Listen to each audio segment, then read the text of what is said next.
ओम शांति। आज 19/9/2025 बाबा का महावाक्य मिठे बच्चे ए बेहद नाटक रे तुम्हें आत्मा मानकू निज निजर अभिनय मिली। वर्तमान तुमको ये शरीर रूपक वस्त्र को त्याग करी घर को जीवाकू हेबो, पुणी नुआ राज्य को आसीबाकू हेबो। प्रश्न, बाबा कौन सी कार्य प्रेरणा द्वारा करती नहीं, तांकर अवतरण होता है, यह केउ कथारू प्रमाणित होउछि। बाबा केबे कहा प्रेरणा रे कौन सी कार्य करते, कहीं तांकु प्रेरणा देला वाला किए न थांती, तांकर अवतरण होता है, यह केउ कथारू प्रमाणित होउछि। उत्तर रे बाबा कहउछंती जे बाबा को करी कराइला वाला ही कहा जाए। प्रेरणार अर्थ होउछि विचार। प्रेरणा द्वारा कौन सी नुआ दुनियार स्थापना होई न थाए। बाबा पिलामानक द्वारा ही स्थापना कराई थांती। कर्म इंद्रिय बिना तो किछि कराई पारिबे नहीं, सेथिपाई तांकु शरीरर आधार नेबाकू पड़ुछि। ओम शांति। आत्मिक पिलामाने आत्मिक बाबांकु सम्मुखरे बसिचंती। आत्मिक बाबांकर सम्मुखरे बसिचंती, अर्थात आत्मा माने निज बाबांक सम्मुखरे बसिचंती। आत्मा निश्चित भावे शरीर साथी रे बसिबो। बाबा मध्य जेतेबेले शरीरर आधार नेउछंती सेतेबेले ही सम्मुखरे रहुछंती। एहाकु ही कुहा जाए आत्मा परमात्मा अलगा रही थांती बहुकाल। तुमे पिला माने बुझिछ जे सर्वोच्च बाबांकु ही ईश्वर प्रभु परमात्मा बोली कही थांती। एई भली बाबा कहउछंती सर्वोच्च बाबांकु ही ईश्वर प्रभु परमात्मा एई भली भिन्न भिन्न नाम देइछंती। लौकिक बाबांकु केबे हेले परमपिता कुहा जाई न थाए। केवल परमपिता लेखिले मध्य कौनसी आपत्ति नहीं। परमपिता अर्थात समस्तंकर पिता से जणे ही अटंती।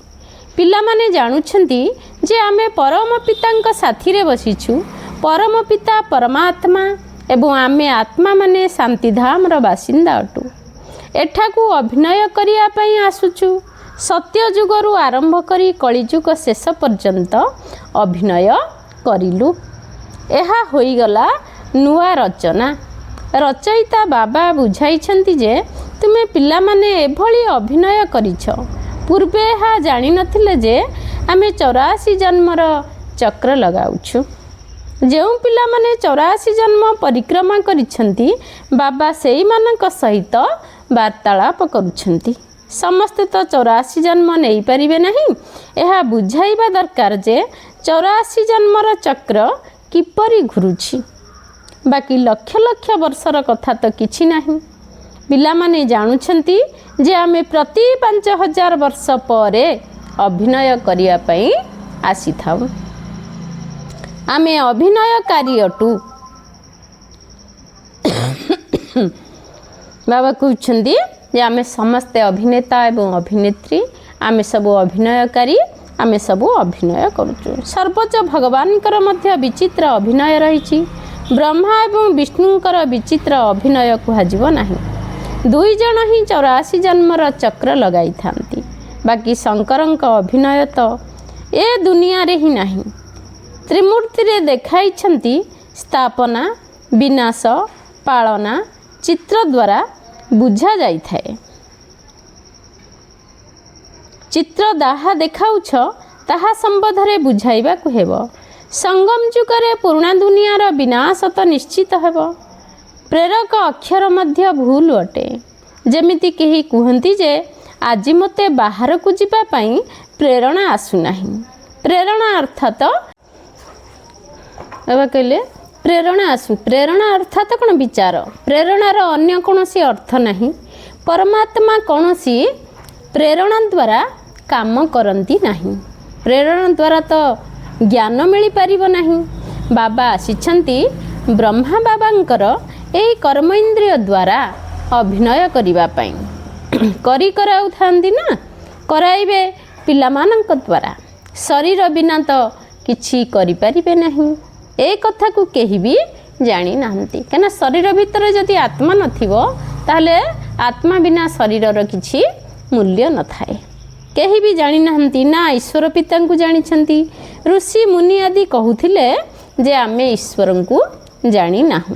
ना आत्मा ना परमात्मा पितांक विषय रे कहा पाखरे ज्ञान नाही। बाबा हेले मुख्य रचयिता, निर्देशक, निर्देशना मध्य देइथांती, श्रीमत देइथांती। मनुष्यंक बुद्धि रे तो सर्वव्यापी ज्ञान अछि। तुमे बुझुछ जे बाबा आमर पिता अटंती। से ही लोक माने सर्वव्यापी कहि देइथिबारु पिता बोली कहि पारु नाहंती। काना ईश्वर को सर्वव्यापी माने सबुठी अछंती कहिथिबारु सेतिपाई तांकु पिता बोली से माने डाकी पारु नाहंती बा पिता बोली से माने भी बुझी पारु नाहंती। तुमे जानुछ एहा बेहद बाबांकर परिवार अटे। सर्वव्यापी कहिबा द्वारा परिवारर सुगंध आसी न थाए। तांकु कुहा जाए निराकारी। से बाबा निराकारी आत्मा मानकर से पिता अटंती। शरीर थिबारु आत्मा कहि थाए पिता। बिना शरीर रे तो आत्मा कथा भी कहि परिबो नाही। भक्ति मार्ग रे भगवान को डाकी आसीछंती। भाबी थांती जे बाबा दुख हर्ता सुख करता अटंती। सुख मिली थाए सुख धाम रे, शांति मिली थाए शांति धाम रे। एठारे तो केवल दुख ही रही। तुमको ए ज्ञान संगम चुकरे मिलुछि। पुरुणा एवं नुआ दुनियार मझिरे बाबा सेतेबेले आसीथांती जेतेबेले नुआ दुनियार स्थापना एवं पुरुणा दुनियार विनाश हेबाकु थाए। तेणु प्रथमे कहिबा दरकार जे नुआ दुनियार स्थापना प्रथम पुरुणा दुनियार विनाश करिबा भूल होई जाउछि। वर्तमान तुमको बेहद नाटकर ज्ञान मिलुछि। जेमिति से नाटक रे कलाकार घरू साधारण कपड़ा पिंधि आसी थांती आउ कौन करथांती ना पुणी नाटक रे आसी ड्रेस बदलै थांती। तापरे नाटकर शेष हवा पर ड्रेस परिवर्तन करी घर को जाई थांती। एठारे मध्य तुम आत्मा मानकु परमधाम घरू अशरीरी होई आसीबा को पड़ी थाए। एठाकु आसी ए शरीर रूपक वस्त्र पिंधुछ। प्रत्येकंकु निज निजर अभिनय मिलिछि। एहा हला विशाल नाटक। एबे ही समग्र विशाल दुनिया पुरुणा होई जाइछि। पुणी नुआ दुनिया हेबो। ताहा बहुत छोट हेबो। एक धर्म रहिबो। तुम पिलामानकु ए पुरुणा दुनिया रु बाहरी पुणी हदर नुआ दुनिया को जिबाकु हेबो। काहेकि ना सेठारे एक धर्म रहुछि। अनेक धर्म अनेक मनुष्य हेबा द्वारा असीमित होई जाउछि। सेठारे तो गोटिए धर्म रहिबो। कम मनुष्य रही थांती। बाबा को एक धर्मर स्थापना पाई कौन करिया पड़िबो ना आसीबाकु ही पड़ी थाए।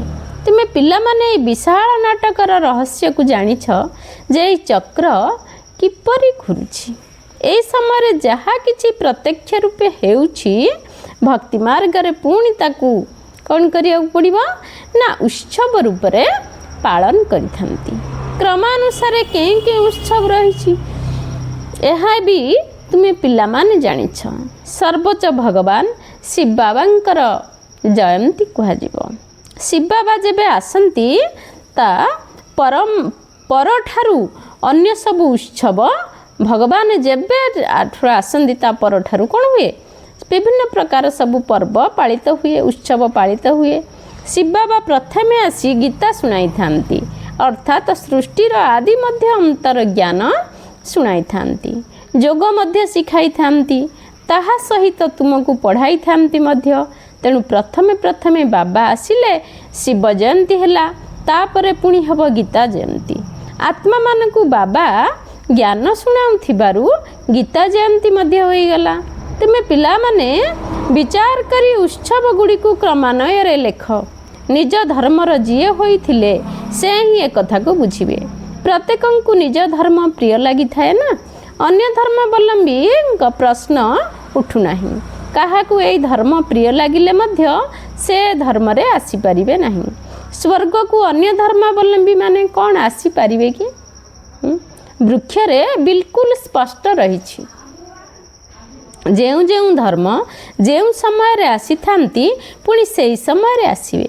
प्रथमे बाबा आसी थांती से आसी राजयोग शिखाई थांती। ତେଣୁ ଶିବ ଜୟନ୍ତୀ କୁହାଯାଏ।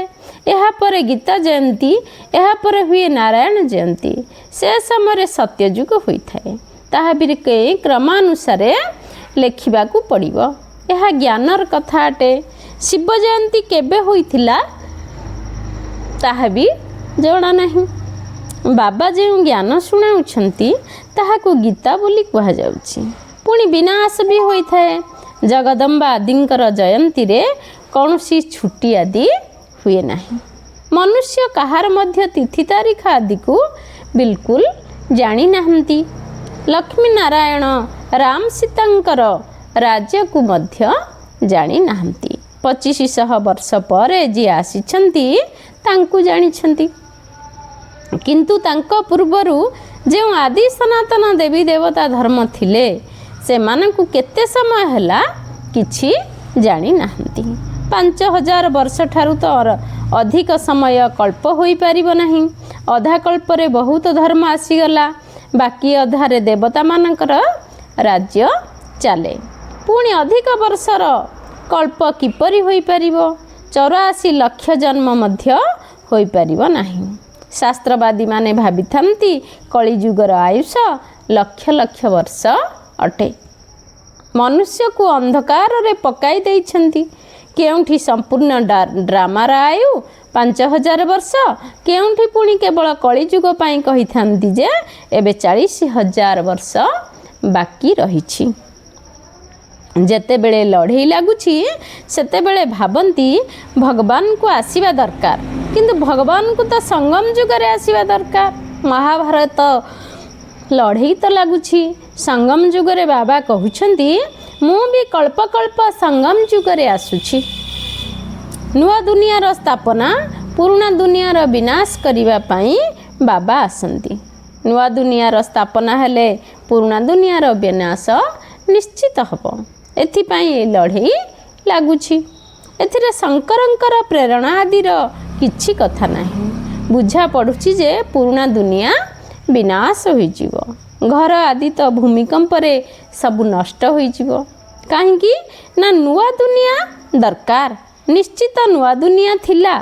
ଦିଲ୍ଲୀ ରାଜଧାନୀ ଥିଲା, ଯମୁନାର କୂଳ ଥିଲା, ଲକ୍ଷ୍ମୀନାରାୟଣଙ୍କର ରାଜ୍ୟ ଥିଲା। ଚିତ୍ର ବି ଅଛି।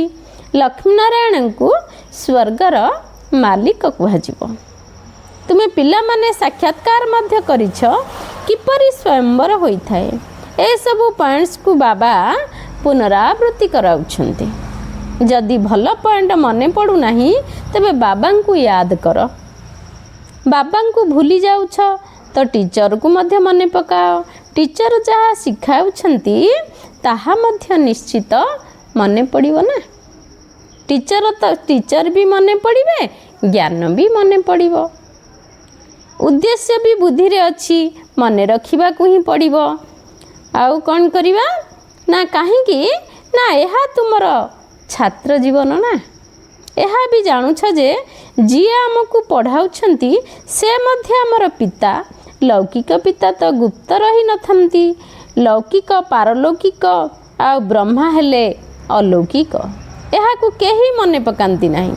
ଲୌକିକ ପିତାଙ୍କ ଠାରୁ ତ ସମ୍ପତ୍ତି ମିଳିଥାଏ, ଶେଷ ପର୍ଯ୍ୟନ୍ତ ମନେ ରହିଥାଏ। ଶରୀର ଛାଡ଼ିଲେ ପୁଣି ଆଉ ଏକ ପିତା ମିଳିଥାନ୍ତି। ଜନ୍ମ ଜନ୍ମାନ୍ତର ଲୌକିକ ପିତା ମିଳିଥାନ୍ତି। ପାରଲୌକିକ ବାବାଙ୍କୁ ମଧ୍ୟ ଦୁଃଖ କିମ୍ବା ସୁଖରେ ମନେ ପକାଇଥାନ୍ତି। ସନ୍ତାନ ପ୍ରାପ୍ତ ହେଲା ତ କହିବେ ଈଶ୍ୱର ସନ୍ତାନ ଦେଇଛନ୍ତି। କିନ୍ତୁ ପ୍ରଜାପିତା ବ୍ରହ୍ମାକୁ କାହିଁକି ମନେ ପକାଇବେ? ଏହାଙ୍କ ଠାରୁ ତ କିଛି ମିଳୁନାହିଁ। ଏହାଙ୍କୁ ଅଲୌକିକ ପିତା କୁହାଯାଉଛି। ତୁମେ ଜାଣୁଛ ଯେ ଆମେ ବ୍ରହ୍ମାଙ୍କ ଦ୍ୱାରା ଶିବବାବାଙ୍କ ଠାରୁ ସମ୍ପତ୍ତି ନେଉଛୁ। ଯେପରି ଆମେ ପଢ଼ୁଛୁ, ଏ ରଥ ମଧ୍ୟ ନିମିତ୍ତ ହୋଇ ପଢ଼ୁଛନ୍ତି। ବହୁତ ଜନ୍ମର ଅନ୍ତରେ ଏହାଙ୍କ ଶରୀରରେ ପରମାତ୍ମାଙ୍କ ରଥ ହୋଇଛି। ରଥର ନାଁ ତ ରଖିବାକୁ ପଡ଼ୁଛି ନା। ଏହା ହେଲା ବେହଦର ସନ୍ନ୍ୟାସ। ବ୍ରହ୍ମା ବାବାଙ୍କ ରଥ ଅନ୍ତିମ ସମୟ ପର୍ଯ୍ୟନ୍ତ ସେବା କରିଥାଏ। ବାକି ଅନ୍ୟମାନଙ୍କର ଠିକଣା ନାହିଁ। ଆଜି ଅଛନ୍ତି, କାଲି ଚାଲି ଯାଇଥାନ୍ତି। ଡ୍ରାମା ଅନୁସାରେ ଏ ରଥ ତ ନିର୍ଦ୍ଧାରିତ। ଏହାକୁ କୁହାଯାଉଛି ଭାଗ୍ୟଶାଳୀ ରଥ। ତୁମ ସମସ୍ତଙ୍କୁ ଭାଗ୍ୟଶାଳୀ ରଥ କୁହାଯାଇପାରିବ ନାହିଁ। ଭାଗ୍ୟଶାଳୀ ରଥ ଜଣକୁ ହିଁ କୁହାଯିବ, ଯାହାଙ୍କ ମାଧ୍ୟମରେ ବାବା ଆସି ଜ୍ଞାନ ଦେଉଛନ୍ତି ଓ ସ୍ଥାପନାର କାର୍ଯ୍ୟ କରାଉଛନ୍ତି। ତୁମେ ଭାଗ୍ୟଶାଳୀ ରଥ ନୁହଁ, ତୁମର ଆତ୍ମା ଏଇ ରଥରେ ବସି ପାଠ ପଢ଼ୁଛି। ଆତ୍ମା ପବିତ୍ର ହୋଇଯାଉଛି, ଏଣୁ ସେଇ ଶରୀର ପରମାତ୍ମାଙ୍କ ଠାରେ ସମର୍ପିତ, ଯେଉଁଥିରେ ପରମାତ୍ମା ବସି ପାଠ ପଢ଼ାଉଛନ୍ତି। ଏ ଅନ୍ତିମ ଜନ୍ମ ବହୁତ ମୂଲ୍ୟବାନ ଅଟେ। ପୁଣି ଶରୀର ବଦଳାଇ ଆମେ ସବୁ ଦେବତା ହୋଇଯିବୁ। ଏହି ପୁରୁଣା ଶରୀର ଦ୍ୱାରା ହିଁ ତୁମେ ଶିକ୍ଷା ଗ୍ରହଣ କରୁଛ, ଶିବ ବାବାଙ୍କର ହେଉଛ। ତୁମେ ଜାଣୁଛ ଯେ ଆମର ପୂର୍ବ ଜୀବନ ପାଇଁ ପଇସାର ମୂଲ୍ୟ ନଥିଲା, ଏବେ ମୂଲ୍ୟବାନ ହେଉଛି। ଯେତେ ପଢ଼ିବେ ସେତେ ଉଚ୍ଚ ପଦ ପ୍ରାପ୍ତ କରିବେ। ବାବା ବୁଝାଇଛନ୍ତି ଯେ ଯୋଗର ଯାତ୍ରା ହେଲା ମୁଖ୍ୟ। ଏହାକୁ ହିଁ ଭାରତର ପ୍ରାଚୀନ ଯୋଗ କୁହନ୍ତି, ଯାହାଦ୍ୱାରା ତୁମେ ପତିତରୁ ପବିତ୍ର ହେଉଛ। ସ୍ୱର୍ଗବାସୀ ତ ସମସ୍ତେ ହେବେ, ପୁଣି ସବୁ ନିର୍ଭର କରୁଛି କ'ଣ ନା ପାଠପଢ଼ା ଉପରେ। ତୁମେ ବେହଦ ଆତ୍ମିକ ସ୍କୁଲରେ ବସିଛ, ତୁମେ ହିଁ ପୁଣି ଦେବତା ହେବ। ତୁମେ ଜାଣିପାରିବ ଯେ ଉଚ୍ଚ ପଦ କିଏ ପାଇପାରିବ, ସେମାନଙ୍କର ଯୋଗ୍ୟତା କ'ଣ ରହିବା ଦରକାର। ପ୍ରଥମେ ଆମ ଭିତରେ ମଧ୍ୟ ଯୋଗ୍ୟତା ନଥିଲା, ଆସୁରୀ ମତରେ ଚାଲୁଥିଲୁ, ଏବେ ଈଶ୍ୱରୀୟ ମତ ମିଳୁଛି। ଆସୁରୀ ମତରେ ଆମର ପତନ କଳା ହେଉଛି, ଈଶ୍ୱରୀୟ ମତରେ କ'ଣ ହେଉଛି ନା ଉତ୍ଥାନ କଳା ହେଉଛି। ଈଶ୍ୱରୀୟ ମତ ଜଣେ ଦେଇଥାନ୍ତି, ଆସୁରୀ ମତ ଅନେକ ଦେଇଥାନ୍ତି। ବାବା କହୁଛନ୍ତି ବାପା, ମା, ଭାଇ, ଭଉଣୀ, ଶିକ୍ଷକ, ଗୁରୁ ଅନେକଙ୍କର ମତ ମିଳୁଛି। ଏବେ ତୁମକୁ ଜଣଙ୍କର ମତ ମିଳୁଛି, ଯାହା 21 ଜନ୍ମ କାମରେ ଆସିବ। ତେଣୁ ଏଇଭଳି ଶ୍ରୀମତ ଆଧାରରେ ପରିଚାଳିତ ହେବା ଦରକାର ନା। ଯେତେ ଶ୍ରୀମତ ପାଳନ କରିବ ସେତେ ଶ୍ରେଷ୍ଠ ପଦକୁ ପ୍ରାପ୍ତ କରିବ। କମ୍ ଶ୍ରୀମତ ପାଳନ କଲେ କମ୍ ପଦ ପାଇବ। ଶ୍ରୀମତ ହେଲା ଭଗବାନଙ୍କର, ଭଗବାନ ହେଲେ ସର୍ବୋଚ୍ଚ, ଯେ କି ଶ୍ରୀକୃଷ୍ଣଙ୍କୁ ମଧ୍ୟ ଶ୍ରେଷ୍ଠ କରିଛନ୍ତି। ରାବଣ ପୁଣି ନୀଚ ଅବସ୍ଥା କରିଛି, ବାବା ଗୋରା କରୁଛନ୍ତି, ରାବଣ ଶ୍ୟାମଳ କରୁଛି। ବାବା ସମ୍ପତ୍ତି ଦେଉଛନ୍ତି, ଦେବତାମାନେ ତ ନିର୍ବିକାରୀ ହୋଇଥାନ୍ତି। ଦେବତାମାନଙ୍କର ମହିମାରେ ଗାୟନ କରିଥାନ୍ତି। ସର୍ବଗୁଣ ସମ୍ପନ୍ନ, ଷୋଳକଳା ସମ୍ପୂର୍ଣ୍ଣ, ସମ୍ପୂର୍ଣ୍ଣ ନିର୍ବିକାରୀ, ଅହିଂସା ପରମ ଧର୍ମ, ମର୍ୟାଦା ପୁରୁଷୋତ୍ତମ। ସତ୍ୟଯୁଗରେ ଆତ୍ମା ଏବଂ ଶରୀର ଉଭୟ ପବିତ୍ର ଥାଏ। ଦେବତାମାନଙ୍କୁ ସମସ୍ତେ ଜାଣିଛନ୍ତି, ସେମାନେ ସମ୍ପୂର୍ଣ୍ଣ ନିର୍ବିକାରୀ ଥିବା କାରଣରୁ ସମ୍ପୂର୍ଣ୍ଣ ବିଶ୍ୱର ମାଲିକ ଥିଲେ। କିନ୍ତୁ ବର୍ତ୍ତମାନ ଜାଣନ୍ତି ଏବେ ପୁଣି ତୁମେ ନିର୍ବିକାରୀ ହେଉଛ। ବାବା ମଧ୍ୟ ସଙ୍ଗମ ଯୁଗରେ ହିଁ ଆସିଥାନ୍ତି। ବ୍ରହ୍ମାଙ୍କ ଦ୍ୱାରା ବ୍ରାହ୍ମଣଙ୍କର ସୃଷ୍ଟି। ବ୍ରହ୍ମାଙ୍କ ସନ୍ତାନ ତ ତୁମେ ସମସ୍ତେ ଅଟ। ବ୍ରହ୍ମା ହେଲେ ଗ୍ରାଣ୍ଡ ଫାଦର ଅର୍ଥାତ୍ ପିତାମହ। କୁହ, ପ୍ରଜାପିତା ବ୍ରହ୍ମାଙ୍କର ନାଁ ଶୁଣିନାହଁ? ପ୍ରଜାପିତା ପରମାତ୍ମା ବ୍ରହ୍ମାଙ୍କ ଦ୍ୱାରା ହିଁ ସୃଷ୍ଟି ରଚନା କରିବେ ନା। ବ୍ରାହ୍ମଣ କୂଳ ରହିଛି, ବ୍ରହ୍ମାମୁଖ ବଂଶାବଳୀ ଭାଇ ଭଉଣୀ ହୋଇଗଲେ। ଏଠାରେ ରାଜା ରାଣୀର କଥା ନାହିଁ। ଏ ବ୍ରାହ୍ମଣ କୂଳର ଅବସ୍ଥିତି ତ ସଙ୍ଗମ ଯୁଗରେ କମ୍ ସମୟ ପାଇଁ। ରାଜତ୍ୱ ନା ପାଣ୍ଡବଙ୍କର ନା କୌରବଙ୍କର ଅଛି, କିଛି ହେଲେ ନାହିଁ। अच्छा, मीठे मीठे सिखलौधे बच्चों प्रति माता पिता बाप दादा को याद प्यार और गुड मॉर्निंग। रूहानी बाप की रूहानी बच्चों को नमस्ते। हम रूहानी बच्चों की रूहानी बाप दादा को याद प्यार और गुड मॉर्निंग। नमस्ते नमस्ते नमस्ते।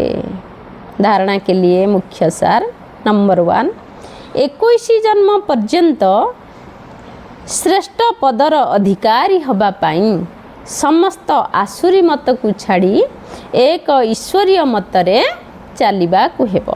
संपूर्ण निर्विकारी हवा को पड़िबो। नंबर 2, ए पुरुणा शरीर रे रही बाबांकर शिक्षा गुड़ी को धारण करी देवता हवा को पड़िबो। यह बहुत अमूल्य जीवन। एथिरे कौन वर्थ पाउंड अर्थात मूल्यवान हवा को पड़िबो। वरदान, सर्वात्मा को यथार्थ अविनाशी ସାହାରା ଦେଉଥିବା ଆଧାର ଏବଂ ଉଦ୍ଧାର ମୂରତ ହୁଅ। ବର୍ତ୍ତମାନ ସମୟରେ ବିଶ୍ୱର ଚାରିଆଡ଼େ କୌଣସି ନା କୌଣସି ହଲଚଲ ନିଶ୍ଚିତ ରହିଛି। କେଉଁଠି ମନର ଅନେକ ଗୁଡ଼ିଏ ଟେନସନର ହଲଚଲ, କେଉଁଠି ପ୍ରକୃତିର ହଲଚଲ। ତମ ପ୍ରଧାନ ବାତାବରଣ କାରଣରୁ ହଲଚଲ ଏବଂ ଅଳ୍ପକାଳର ବିନାଶୀ ସାଧନ ଗୁଡ଼ିକ ସମସ୍ତଙ୍କୁ ଚିନ୍ତା ରୂପକ ଚିତା ଅର୍ଥାତ ନିଆଁ ଭିତରକୁ ଠେଲିବାରେ ଲାଗିଛି। ସେଥିପାଇଁ ଅଳ୍ପକାଳର ଆଧାର ଠାରୁ, ପ୍ରାପ୍ତି ଠାରୁ, ବିଧି ଠାରୁ କ୍ଳାନ୍ତ ହୋଇ ବାସ୍ତବିକ ସାହାରା ଖୋଜୁଛନ୍ତି। ତେଣୁ ତୁମେ ସବୁ ଆଧାର ଉଦ୍ଧାର ମୂରତ ଆତ୍ମାମାନେ ସେମାନଙ୍କୁ ଶ୍ରେଷ୍ଠ ଅବିନାଶୀ ପ୍ରାପ୍ତି ଗୁଡ଼ିକର ଯଥାର୍ଥ ଏବଂ ବାସ୍ତବିକ ଅବିନାଶୀ ସାହାରାର ଅନୁଭୂତି କରାଅ। ସ୍ଲୋଗାନ, ସମୟ ଅମୂଲ୍ୟ ସମ୍ପତ୍ତି ଅଟେ। ତେଣୁ ସମୟର ମହତ୍ତ୍ୱକୁ ମଧ୍ୟ ଆମେ ଜାଣିବା ଦରକାର। ଏ ମୂଲ୍ୟବାନ ସମୟ, ଏ ସମୟର ମୂଲ୍ୟ କ'ଣ, ସମୟର ମହତ୍ତ୍ୱ କ'ଣ, ଆମେ କିଏ ଜାଣିପାରୁନାହିଁ। ସେଥିପାଇଁ ତାଙ୍କୁ ନଷ୍ଟ କରିବା ପରିବର୍ତ୍ତେ ତୁରନ୍ତ ନିର୍ଣ୍ଣୟ କରି ସମୟକୁ କ'ଣ କରିବା ନା ସଫଳ କରିବା ଦରକାର। ଓମ୍ ଶାନ୍ତି। ଅବ୍ୟକ୍ତ ଇଶାରା। ଏବେ ଲଗନର ଅଗ୍ନିକୁ ପ୍ରଜ୍ୱଳିତ କରି ଯୋଗକୁ ଜ୍ୱାଳା ରୂପ କର। ଯେପରି ସୂର୍ଯ୍ୟର କିରଣ ଚତୁର୍ଦିଗରେ ବିଚ୍ଛୁରିତ ହେଉଛି, ସେଭଳି ମାଷ୍ଟର ସର୍ବଶକ୍ତିମାନର ସ୍ଥିତିରେ ସ୍ଥିତି ହୋଇ ଶକ୍ତି ଏବଂ ବିଶେଷତା ଗୁଡ଼ିକର କିରଣ ଚତୁର୍ଦିଗରେ ବିଚ୍ଛୁରିତ ହେବାର ଅନୁଭବ କର। ସେଥିପାଇଁ ମୁଁ ମାଷ୍ଟର ସର୍ବଶକ୍ତିମାନ ବିଘ୍ନ ବିନାଶକ ଆତ୍ମା ଅଟେ। ଏଇଭଳି ସମାନ ରୂପକ ଆସନ ଉପରେ ସ୍ଥିତି ହୋଇ କାର୍ଯ୍ୟ କର, ତେବେ କୌଣସି ବି ବିଘ୍ନ ସମ୍ମୁଖକୁ ମଧ୍ୟ ଆସିପାରିବ ନାହିଁ। ସେଥିପାଇଁ ଆମେ କ'ଣ ହେବାକୁ ପଡ଼ିବ, ଯେମିତି ବିଘ୍ନ ବିନାଶକ ଆତ୍ମା ହୋଇ ପ୍ରତ୍ୟେକ ବିଘ୍ନକୁ ଦୂରେଇବା ଦରକାର ବା ବିନାଶ କରିବା ଦରକାର। କାହିଁକି ନା ସର୍ବଶକ୍ତିମାନ ବାବା ହିଁ ଆମ ସାଙ୍ଗରେ ଅଛନ୍ତି। ପରମାତ୍ମାକୁ ଆମେ ଜାଣିଛେ, ପରମାତ୍ମାକୁ ଚିହ୍ନିଛେ। ତେଣୁ ପରମାତ୍ମାକୁ ଚିହ୍ନି ଏଇଭଳି ସମାନ ରୂପକ ଆସନ ଉପରେ ସ୍ଥିତି ହୋଇ ଆମେ ପ୍ରତ୍ୟେକ କାର୍ଯ୍ୟ କରିବା ଦରକାର। ଆଚ୍ଛା, ଓମ୍ ଶାନ୍ତି।